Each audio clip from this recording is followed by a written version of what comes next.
कि अब ये जंग डर कर नहीं बल्कि लड़कर जीती जा रही है और ये जंग हम धीरे धीरे जीत रहे हैं।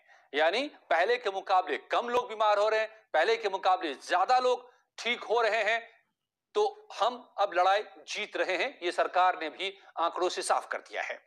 तो इस सब के बीच बंद पड़ी जगहें अब खुल रही हैं। इसमें बारी है स्कूल और सिनेमा हॉल की, मगर माता पिता के मन में अब भी सवाल है कि क्या बच्चों को इस सब के बीच स्कूल भेजें? पढ़ाई जरूरी या फिर बीमारी से बचना जरूरी, सेहत जरूरी? ये सबके मन में सवाल है। या फिर दोनों साथ साथ हो सकता है कि हम पढ़ने भी जाएं, स्कूल भी जाएं और सेहत का भी बचाव कर लें? वो तमाम इंतजाम होंगे जो कोविड के प्रोटोकॉल के तहत कहे गए हैं, उनका पालन होगा? क्या स्कूलों में उनका पालन होगा? ये तमाम सवाल के जवाब आप सुनिए, हमारे एक्सपर्ट्स के जरिए मेरे साथ जुड़ रहे हैं। लेकिन पहले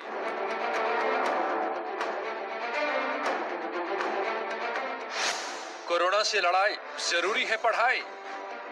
शिक्षा एक बहुत अहम विषय है और बच्चे इस देश के भविष्य हैं, उनके भविष्य से, उनकी कैरियर से जुड़ा हुआ विषय है। इसलिए इसका स्वागत किया जाना चाहिए। धीरे करके जब अनलॉक हो रहा है तो उसकी भी अनुमति एक प्रिकॉशंस के साथ सरकार ने दी है। उस अनुमति का पालन करते हुए सिनेमा घर चलाए जाने चाहिए।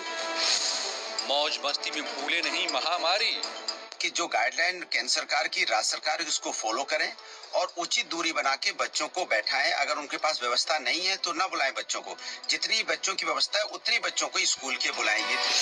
शर्तों के साथ कितने तैयार हैं हम? कोई स्कूल यदि गाइडलाइन का पालन नहीं करता है तब आप उसके खिलाफ कार्रवाई करें, एक्शन लें, उसमें कोई दिक्कत नहीं है। लेकिन यदि स्कूल बाकायदा शासन के द्वारा दी गई गाइडलाइंस का पालन करेगा और भगवान न करे अगर कोई बच्चा कोविड पॉजिटिव होता है और उसके लिए यदि विद्यालय प्रबंधन तंत्र को दोषी ठहराया जाएगा तो ये कतई एक्सेप्टेबल नहीं होगा। इस बात को मैं बहुत दावे से कह रहा हूँ। स्क्रीन स्कूल अनलॉक, हमारी तैयारी लॉक। स्कूल वाले जो निजी प्रबंधन के हाथ की कठपुतली बनकर पैसा कमाने के लिए जो निजी विद्यालय खोलने का जो उपक्रम कर रहे हैं, हम अपने बच्चों को उनकी इस आहुति में चलने दें? अपने बच्चों को कतई बहुत गलत है। स्कूल वाले हमारे बच्चों की रिस्पॉन्सिबिलिटी लें कि हमारे बच्चों को ना कोरोना होगा, सोशल डिस्टेंसिंग का पालन होगा, मेरा बच्चा सुरक्षित रहेगा। इस शर्त के साथ मैं स्कूल में अपने बच्चे को भेजूंगा। नहीं, ये बिल्कुल गलत है। इसलिए गलत है क्योंकि पर्टिकुलर स्कूल कोई लायबिलिटी लेने के लिए तैयार नहीं है। उन्होंने एक फॉर्मेट दे दिया है कि फॉर्मेट में कंसेंट दीजिए तो बच्चों को स्कूल भेजिए।